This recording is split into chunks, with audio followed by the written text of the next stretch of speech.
Talksport 2 Social. Bukayo Saka will step up and hit this. Left-footed, and he scores! And Bukayo Saka, England's hat-trick hero. It's flicked in by Kai Havertz. Boy, they needed that. Wow. And the Arsenal man delivers. Saliba has gone down on the ball, but with nobody around him, and this is a massive problem for the Arsenal and France defender and for Didier Deschamps down below it. And it's hammered in, and yet again, it's Mikel Merino! The winner, Gabriel Martinelli. Brazil have got away with it. A 96-minute goal from Martinelli. Oh, what a goal from Declan Rice! And the England captain steps up with an absolute screamer. Premier League winners Arsenal have been dealt a major blow heading into the defence of their title. William Saliba looks set for a lengthy spell on the sidelines after injuring his back at the World Cup.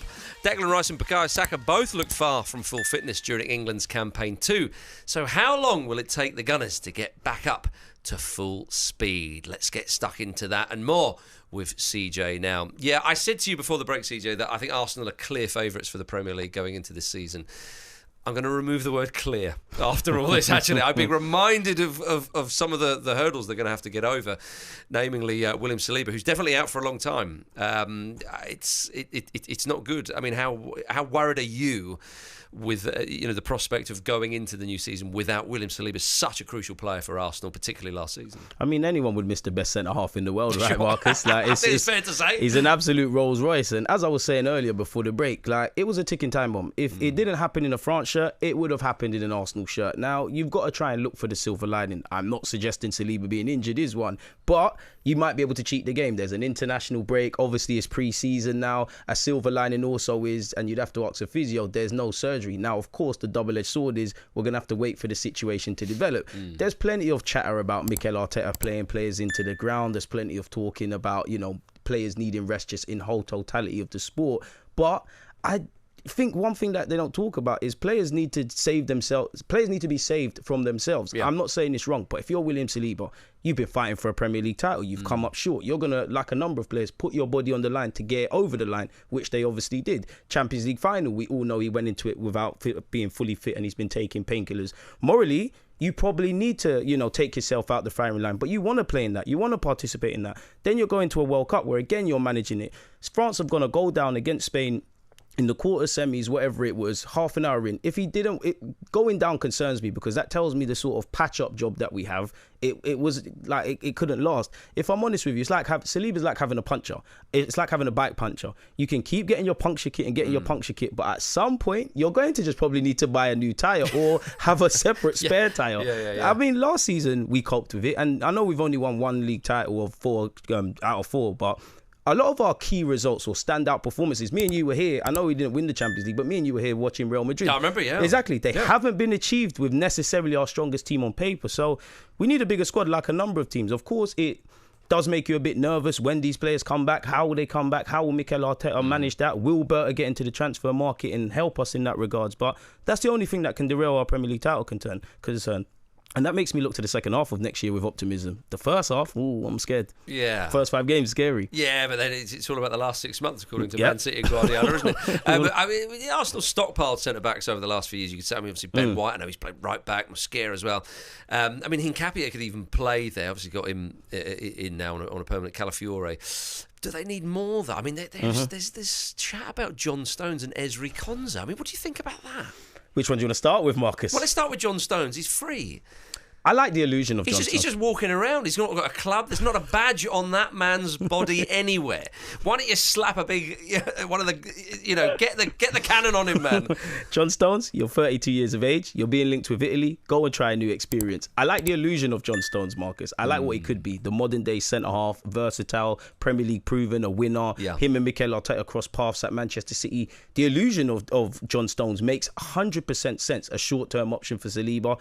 In reality, I reckon Saliba will play more games even in this injury period than John Stones. He will be they will form a great partnership on the hospital table for us. I don't think John Stones is the right one.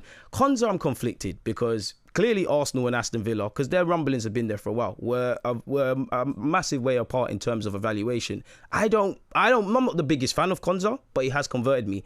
I proper didn't rate him. I found a new admiration from him in the last two years. I still don't think he's that good. If you can get a quote-unquote deal, not saying Villa would go for that after they've got a lot of transfer money in, I would go for it. We're speaking about centre-half with William Saliba, but you kind of touched on Benjamin White, and it made me think Timber and Benjamin White. Konza can play right-back as well as centre-half, so it'd be a good addition. But I'm not being funny. For some of these names, especially with what they're going to ask for Konza, we got Mascara last year. By that same logic, I couldn't say who or where. Scouts, just do your job. You should be able to find a versatile defender. Yeah, I mean, Konza surely would be going for first-team football, and when Saliba's back, it's Gabriel and Saliba, right? Exactly. And Konza said that he doesn't want to be right-back anymore, he wants to be centre-half. So this ain't the place for you. So I'd be very surprised if that actually went ahead, although I suppose for Ezri Konza, getting into his mindset, if we can give that a go, if you've got one of the best teams in Europe and the best team in the land who are going for another Premier League title knocking on the door, it's mightily tempting. You might back yourself to go and do that. Just like with Gurhey to City. Like on paper, it's not clear that your first choice, but you've backed yourself and thought, you know what? That's what comes with fighting for a team that's aspiring for silverware. So Konza could be on that. I wanted to ask you, not to cut you, Marcus, please, but what do you put on a price tag of Konza? Like, I know the market's gone silly, but what do you go with? Because 50 would be my max. If not, I'm taking my money elsewhere. CJ, as you know, I'm very old-fashioned, and I kind of when Alan Shearer went to Newcastle United for 15 million, I still wince at that. What would I do? I suppose Ezri Konza. I mean, 2 years left on his deal as well. Yeah, I'd probably value him about 60 million. So you would depart with 60 max if it came to it for Konza? Yeah, it depends. I mean, but you know what it's like? It's supply and demand. Yeah, no. That's why I asked. You live in London, and so do I. Yeah. I mean, a shack in London is about 1.5 million. Exactly. You know what I mean? Because it's not worth that. It's supply and demand. Yeah. But that's what I'm saying. We might as well pivot and go and shop abroad, because logically speaking, we had to have been looking at centre halves. I know Ben White's had injury issues, so it's probably taking the heat off his exit. But he was someone linked with a move away. For 2 years, we've been crying for someone, as much as we like White, that might be a step up from White, that can genuinely compete with Timber. Yeah. Respectfully to Hincapié and Calafiori, I know Hincapie's only been here a year.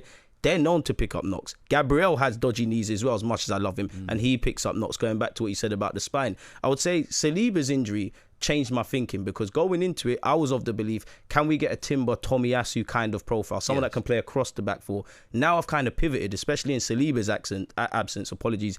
Can we get a centre-half that can play right-back, or a right-back that can play centre-half, just like your Timbers, just like your Benjamin White? So it's a testing one, but for me, I'm not being funny. Defenders, surely they're about everywhere. I haven't got a whole list of targets, but 60 million for a team like myself or like Arsenal, crying about valuations and fair and whatnot, we have to be proactive.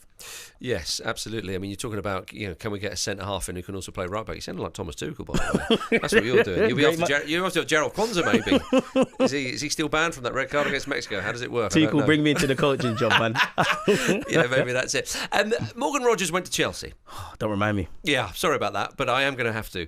Went to Chelsea for a British transfer record fee, £117 million. Talking about value in the transfer market and so on and so forth. Did you have your heart set on him being in an Arsenal shirt next season?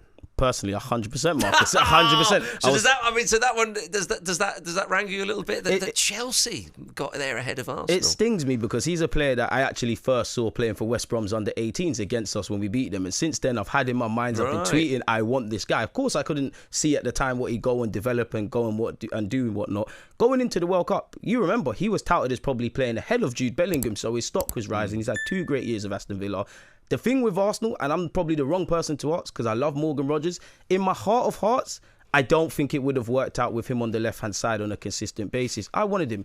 I understand not paying 117 million, but going back to what you're saying about the market, unfortunately, the world's not fair anymore, Marcus. How much do you value the player? I might have probably done that. It sucks that he goes Chelsea naturally, but when you actually deep it, Marcus, away from the last few months for Morgan Rogers, he was always aggressively linked with Chelsea. You look at someone like Joe Shields, they've bought a lot of ex-City players or people that have rubbed shoulders there. It just made sense. Where it's frustrating even more on top of that for me is, granted, I'm not an agent and things like that, But I've learned 2 lessons already early in the market. First one, proactiveness. Because you look at, I'm sure we'll get onto it, but Bruno Gomares, had we have got Bruno before they got Tonali, it could be Spurs that doing all of this and Newcastle playing hardball. Yeah. We were led to believe, based on tabloids, Rodgers was there for 80 to 100 million between May or June. If you'd done that before the World Cup, we're laughing. Obviously, you've seen the other market moves that have happened. Rightly so, Aston Villa has said, I know we said 80, 90, but we won 117. Chelsea were there. Apparently, Arsenal were offered the chance to match it. We said it's not value.